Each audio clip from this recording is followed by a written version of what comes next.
Quem trouxe Bíblia? Levanta, deixa eu ver sua Bíblia. Isso. Nem o celular levantou? Tem tablet e celular, ótimo, então tá bom. Hebreus capítulo 12, por favor. Tem algum problema, pastor, utilizar a Bíblia no celular? Não. Se você utiliza de verdade, não.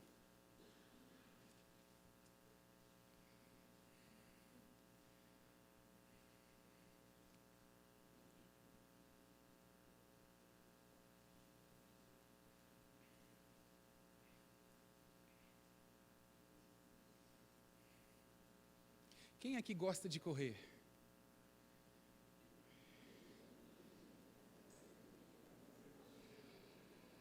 Quem aqui gosta de correr? Deixa eu ver. Quem aqui corre? Tem gente que gosta, mas não corre. Eu já percebi aqui, né? Há algumas forças que seguram você para que você não corra, não é verdade? Pois é, eu quero falar de um outro tipo de corrida nessa manhã, que é a corrida da fé, que está exposta para nós nesse texto que a gente vai ler, Hebreus 12, do versículo 1 até o versículo 3. Portanto, também nós, visto que temos a rodear-nos tão grande nuvem de testemunhas, livremo-nos de todo o peso e do pecado que tão firmemente se apega a nós, e corramos com perseverança a carreira que nos está proposta, olhando firmemente para o autor e consumador da fé, Jesus, o qual, em troca da alegria que lhe estava proposta, suportou a cruz, sem se importar com a vergonha, e agora está sentado à direita do trono de Deus. Portanto, pensem naquele que suportou tamanha oposição dos pecadores contra si mesmo, para que vocês não se cansem nem desanimem. Vamos orar ao Senhor? Pai, obrigado por essa manhã, obrigado por Tua presença entre nós.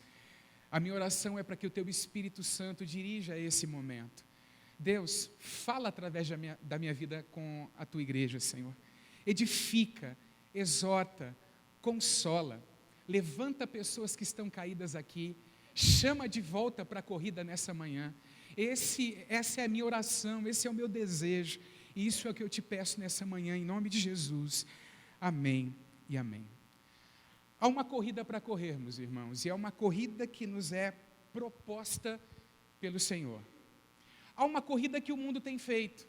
Se você vive no mesmo mundo que eu vivo, e você percebe uma apelação do mundo para que a gente corra segundo a sua vontade. E essa corrida do mundo é a corrida pelo sucesso, a corrida pela realização pessoal, a corrida por amontoar coisas, né? Como se a nossa vida fosse amontoar coisas e vencesse quem tivesse mais brinquedinhos no final. Há uma apelação do mundo. E há muito cristão, infelizmente, envolvido com esse tipo de corrida, se esquecendo da corrida que nos é proposta pelo Senhor.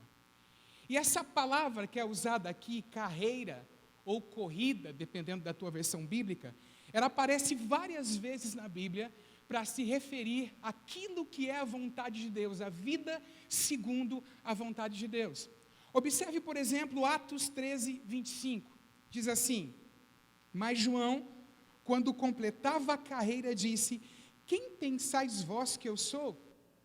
O texto diz que quando ele estava completando a sua carreira, ou seja, quando ele estava prestes a deixar esse mundo, tendo feito a vontade do Senhor, tendo feito aquilo que Deus queria que ele fizesse, tendo cumprido o propósito da sua vida. A gente pode se lembrar também de Paulo, Atos 20, 24. Ele vai dizer: mas de nada faço questão, nem tenho a minha vida por preciosa, contanto que cumpra com alegria a minha carreira. Ele sabe que ele está numa corrida, ele sabe que ele está envolvido em algo que é a vontade de Deus para a sua vida. E no final, quando ele escreve a última das suas epístolas que nós temos em mãos, ele vai dizer: combati o bom combate, acabei a carreira, guardei a fé. Ou seja, ele vai dizer: eu completei a corrida. Eu completei a corrida, eu venci, eu guardei a fé, eu combati o bom combate. Todavia, irmãos, é possível que nessa manhã nós tenhamos pessoas assentadas aqui que já deixaram de correr, ou que estão extremamente cansadas, carregando um peso enorme sobre os seus ombros, ou que estão envolvidas com algumas coisas que têm dificultado a sua corrida. E esse é o foco da mensagem nessa manhã. Eu desejo que você corra livremente a corrida que o Senhor quer que você corra. Amém, queridos? O texto vai dizer que nós temos o quê? Uma grande nuvem de testemunhas a rodear-nos. E aí vem uma pergunta: como é que eu devo correr essa corrida? Em primeiro lugar, com o encorajamento dessa grande nuvem de testemunhas. Que nuvem de testemunhas é essa? De quem o escritor da carta aos Hebreus está falando? Ele está falando de todos os nomes que foram citados no capítulo anterior. Ele está falando dos heróis da fé. Ele está falando de Abraão, que deixou a sua terra, sua parentela e começou a corrida. Ele está falando de Josué, que liderou o povo para conquistar a terra prometida e estava correndo a carreira cristã quando estava fazendo isso. Ele cita inúmeros heróis da fé e nós poderíamos citar muitos outros que para nós são testemunhas. Missionários que um dia deixaram a sua terra e vieram para a nossa, para começar a pregoar o evangelho aqui na nossa nação, que plantaram igrejas, que perderam entes queridos aqui na nossa terra, mas que são hoje uma nuvem de testemunha para que nós tenhamos o mesmo compromisso que eles tinham enquanto corriam. Diga para o seu irmão: há uma carreira a ser corrida, querido. E eu espero que você se envolva com ela. É óbvio que o texto fala a respeito daqueles heróis do capítulo 11 de Hebreus, mas nós podemos também pensar nas testemunhas que nos assistem a correr neste tempo. Nossos filhos espirituais que estão olhando para nós, as pessoas que congregam na mesma igreja que nós congregamos, pessoas que estão olhando a nossa vida e estão vendo se de fato nós estamos correndo a carreira cristã ou nós já deixamos de correr a carreira cristã e estamos envolvidos com a corrida deste mundo. E queridos, olha aqui para mim, tem gente que está olhando para você o tempo todo, escute, tem gente que se inspira em você. E esse é um motivo para nós corrermos a carreira cristã. Amém? Tem gente que está animado na vida porque vê a forma como você corre. E nós precisamos continuar correndo, servindo ao Senhor, vivendo o propósito de Deus para a nossa vida na terra. Então nós temos um tremendo encorajamento dessa nuvem de testemunhas que estão olhando para a nossa vida nessa corrida. Em segundo lugar, o texto vai dizer que nós temos que nos livrar de todo o peso e do pecado que tão firmemente se apega a nós. Lembra que eu disse que tem gente correndo com peso? E lembra que eu disse que tem gente que não está conseguindo correr porque há pecados apegados a eles? É disso que a gente vai falar nesse tópico da mensagem aqui.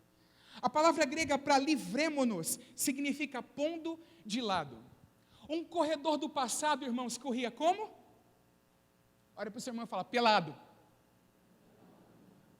Nos jogos ele corria nu. Ele se livrava de tudo aquilo que poderia atrapalhá-lo na corrida. E a ideia do texto é que nós precisamos... Por favor, não fique pelado. A ideia do texto, olha aqui para mim, é que a gente tem que se livrar de todo o peso que impede a nossa corrida. Tudo aquilo que se amarra aos nossos pés, irmãos. O Pedro vai à escola e quase todo dia, de segunda a sexta-feira de manhã, eu levo. E a mochila que o cabra leva para a escola é pesada demais, tem muitos livros dentro daquela mochila. E eu fico pensando, irmãos, o que seria correr sem a mochila? Ou o que seria correr com a mochila nas costas? E tem gente que tem corrido com peso nas costas, e hoje é dia de nós ficarmos livres de todo o peso em nome de Jesus Cristo. E eu elenquei alguns pesos aqui. Em primeiro lugar, existe o peso dos relacionamentos errados. Tem gente que tinha tudo para correr com desenvoltura, para correr leve, mas existem pessoas que estão na sua vida, que têm acesso à sua vida, que estão prejudicando a sua corrida, com conselhos errados, com exemplos errados, e na verdade foi isso que aconteceu com a igreja da Galácia, a igreja dos Gálatas. Olha só o que diz Gálatas capítulo 5, versículo 7, o apóstolo escrevendo para eles diz assim: vocês vinham correndo bem, quem foi que os impediu de continuar a obedecer à verdade? Olha, vocês estavam numa corrida legal. Vocês estavam provando daquilo que era a vontade de Deus. Mas, de repente, alguma coisa aconteceu nessa igreja, na vida desses homens aqui, que o impediam de correr segundo a vontade de Deus, a carreira de Deus. E se você olhar no versículo 8, você vai perceber que o que os impedia eram relacionamentos errados que eles começaram a cultivar. Os judeus haviam ido para aquela igreja, haviam começado a dizer que eles precisavam guardar a lei, que eles precisavam cumprir os requisitos da lei para servir a Deus de verdade. E, no entanto, isso estava prejudicando essa carreira, essa corrida, que é uma corrida de fé, não é uma corrida de obras. Amém, queridos? Então, cuidado com relacionamentos que estão próximos a você, que te impedem de correr a carreira cristã. Gente que você sabe que está detendo a sua vida do propósito de Deus. Essas pessoas, irmãos, não podem e não devem ter acesso à nossa vida. Quantos entendem o que eu estou falando aqui nessa manhã?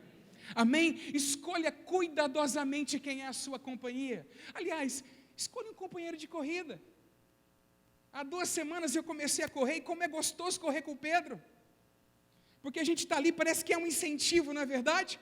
Quantos já perceberam que fazer exercício sozinho é mais difícil do que acompanhado? Pois é, então arrume um companheiro de corrida que vai te incentivar a correr a corrida que o Senhor está propondo para a tua vida, amém? Então, em primeiro lugar, livre-se do peso dos relacionamentos errados. Em segundo lugar, livre-se do peso dos pensamentos errados. Na primeira carta de Pedro, capítulo 1, versículo 13, a gente encontra escrito o seguinte: portanto, cingindo os lombos do vosso entendimento, sede sóbrios. Você já deve se lembrar que eu falei aqui sobre cingir os lombos. O que é cingir os lombos? Lembra como é que eram as roupas lá na antiguidade? É como se fosse um vestidão, né? Aquelas roupas longas.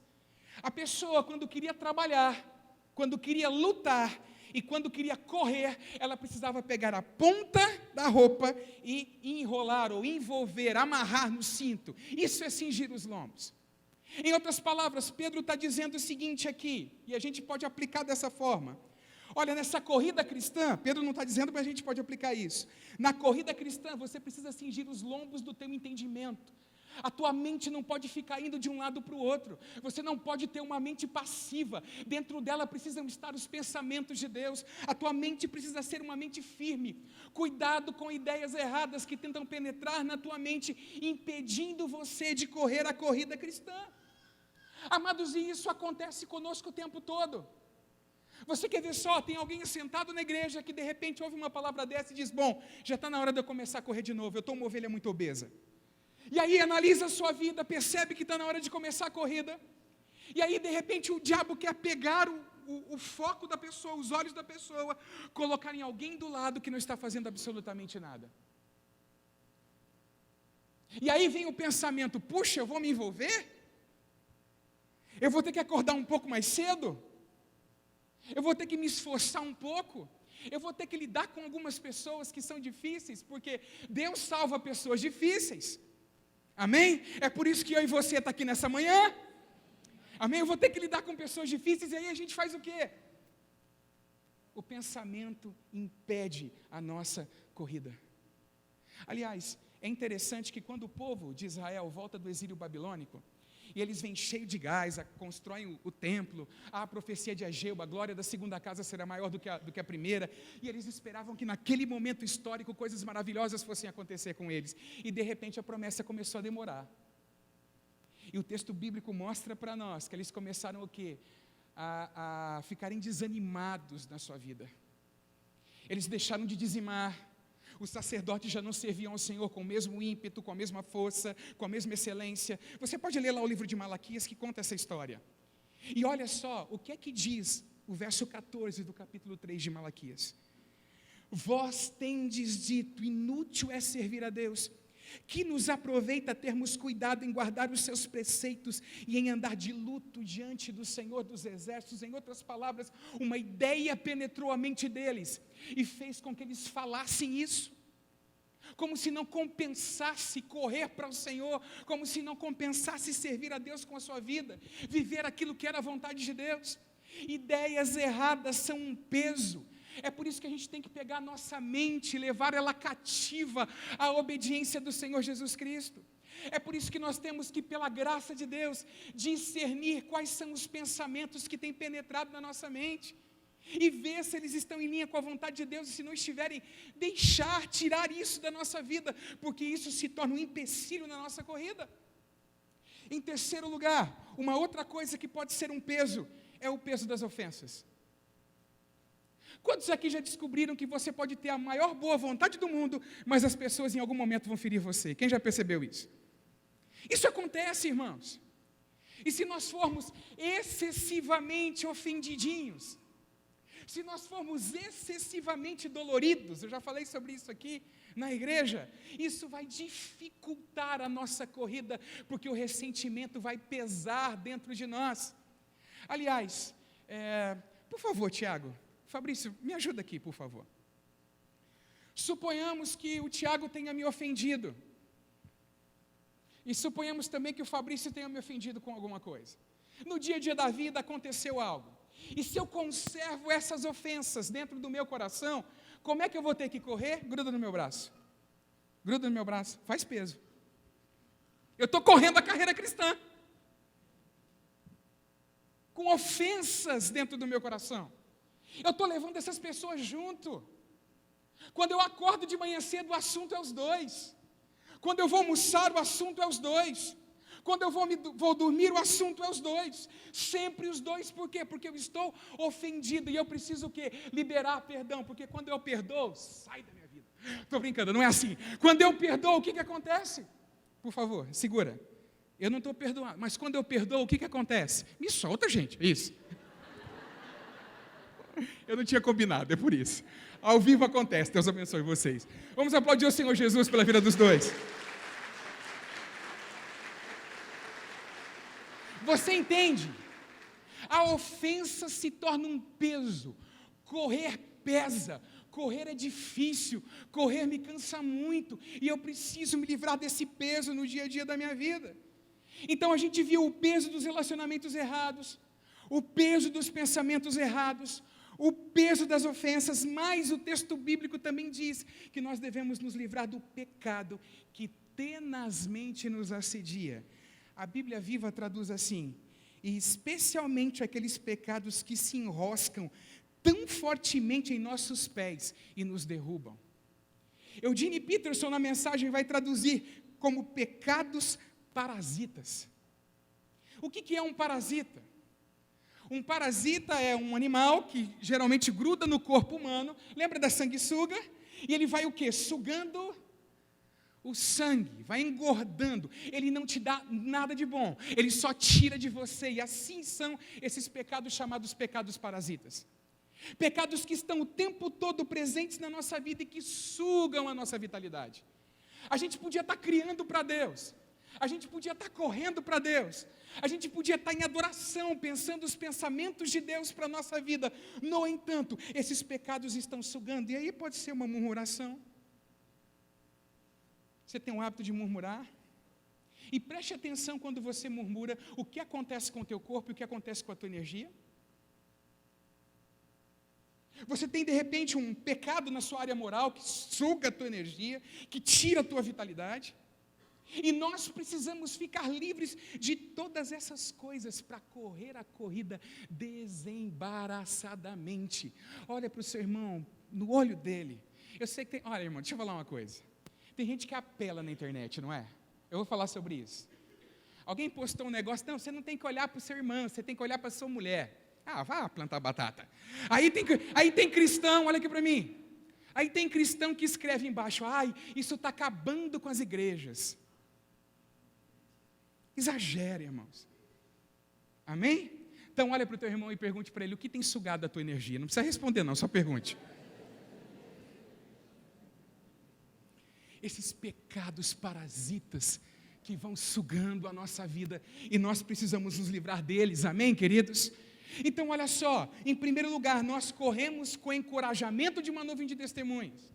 Em segundo lugar, nós corremos livres de todo o peso e do pecado que tenazmente nos assedia. Em terceiro lugar, nós corremos com perseverança. E é importante dizer para você, irmãos, que essa corrida se assemelha mais a uma maratona do que a uma prova de 100 metros rasos. Porque é uma coisa que exige disposição nossa. E é no dia a dia da nossa vida. E numa maratona você enfrenta o quê?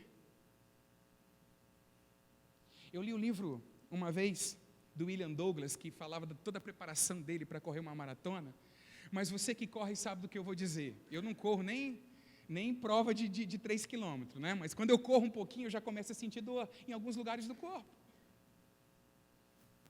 Eu já começo a sentir alguma coisa porque eu saí da inércia. E aí eu preciso ter o quê? Eu preciso ter perseverança para continuar correndo. E o que é perseverança? É a capacidade de permanecer firme sob condições difíceis. A palavra grega pode ser traduzida por firmeza, constância, resistência. Alguém a traduziu como resistência alegre, enquanto eu corro a corrida de Deus na minha vida. Amados, coisas se colocarão no nosso caminho para impedir a nossa corrida, e nós vamos ter que exercer o nosso direito de escolha e colocar essas coisas de lado e continuar correndo. Amém, queridos? Para continuar correndo. E aí eu me lembrei de um cidadão que vai ser colocado aqui atrás. Quem lembra disso? Olimpíadas de Atenas, 2004. Prova da maratona. Eu vou te dar a data exata, espera aí um pouquinho. 29 de agosto de 2004. A prova mais respeitada das Olimpíadas. Ele estava liderando a prova, Vanderlei Cordeiro de Lima. Já estava no 35º quilômetro. Faltava 7 quilômetros para terminar a prova. E de repente aparece um padre. Pastor não faria isso. Brincadeira. Aparece um padre, um ex-padre, melhor dizendo. E o segura ali. E aí o que acontece? Você conhece a história. Ele termina a corrida em 3º lugar. E todo mundo que estava assistindo a prova abençoou até a 14ª geração do padre. Não foi isso que aconteceu? Não foi isso que aconteceu. Ele chegou em 3º lugar, ganhou a medalha de bronze. E aí a gente pode pensar, puxa vida, esse cara deve lembrar até hoje desse outro que segurou ele. E deve desejar, não é? Que um raio lhe caia na cabeça. No entanto, ele perseverou depois disso, alcançou a medalha de bronze, depois foi premiado com uma medalha chamada Pierre de Coubertin, se eu não estou enganado, esse é o nome da medalha, que só 18 atletas no mundo a receberam. E aí, se você perguntar para esse camarada, a fala dele é muito interessante com respeito a isso. A minha conquista foi maior que a decepção de não ter ficado com o ouro. Para falar a verdade, eu nem estou mais preocupado com o que o cara fez. Nunca vou reclamar da vida, eu só tenho que agradecer a Deus. E depois essa prova continua correndo. Há pessoas que se apresentam no nosso caminho para impedir a nossa corrida usadas por Satanás. Nós temos que entender que a nossa luta não é contra a carne ou sangue. E nós temos que continuar correndo, amém? Sabendo que há um prêmio esperando por nós na eternidade que não pode murchar, irmãos. Quando nós cruzarmos essa linha de chegada, quando nós partirmos daqui para a eternidade, nós receberemos a recompensa da parte do Senhor, amém? Não uma medalha de ouro, nada disso, mas algo que nós levaremos por toda a eternidade, porque nós corremos a corrida da fé.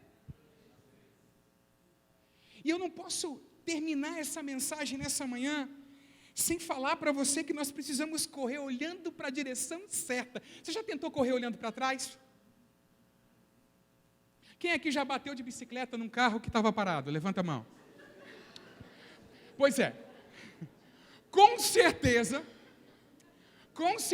você estava olhando para algum lugar que você não deveria estar olhando, certo?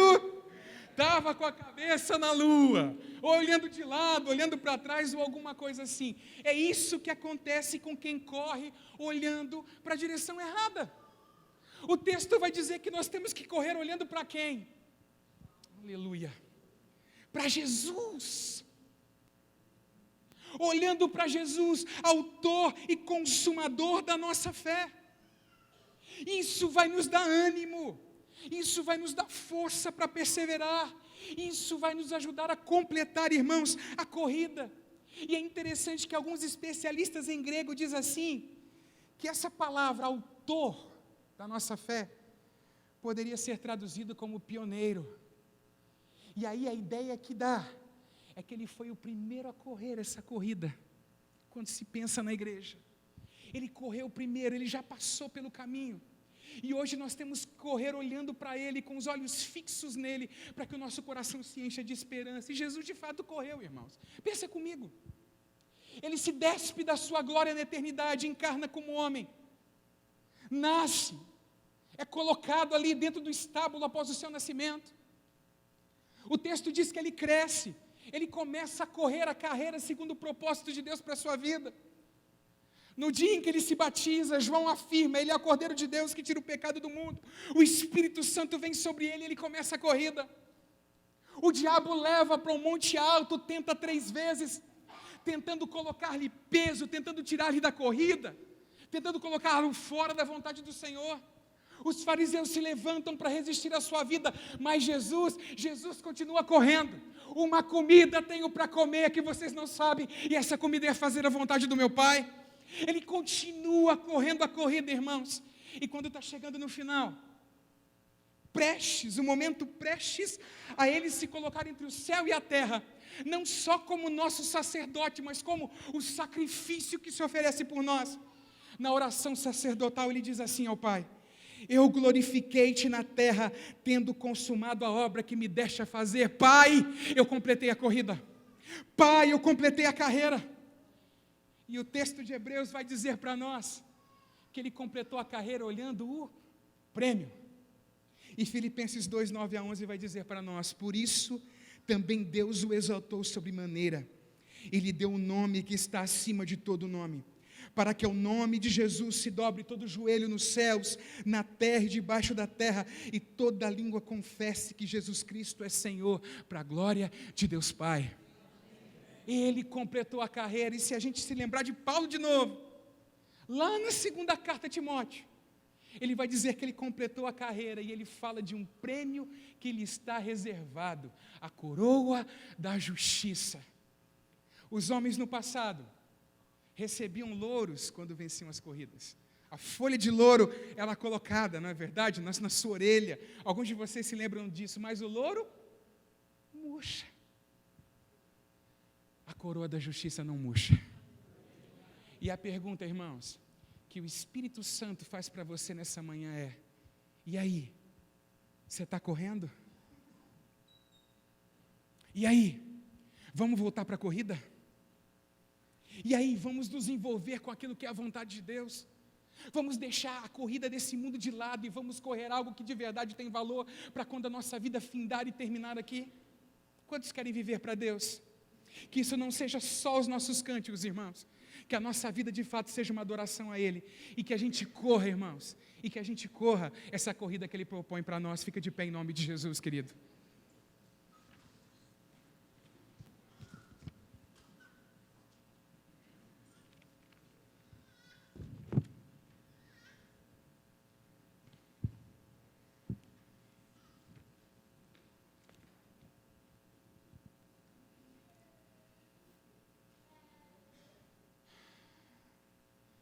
Estou correndo essa corrida já há algum tempo.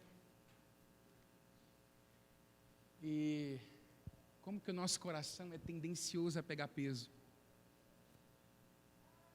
a trazer coisa para a nossa vida que a gente não deveria ter trazido, a botar mochilas pesando muito nas nossas costas.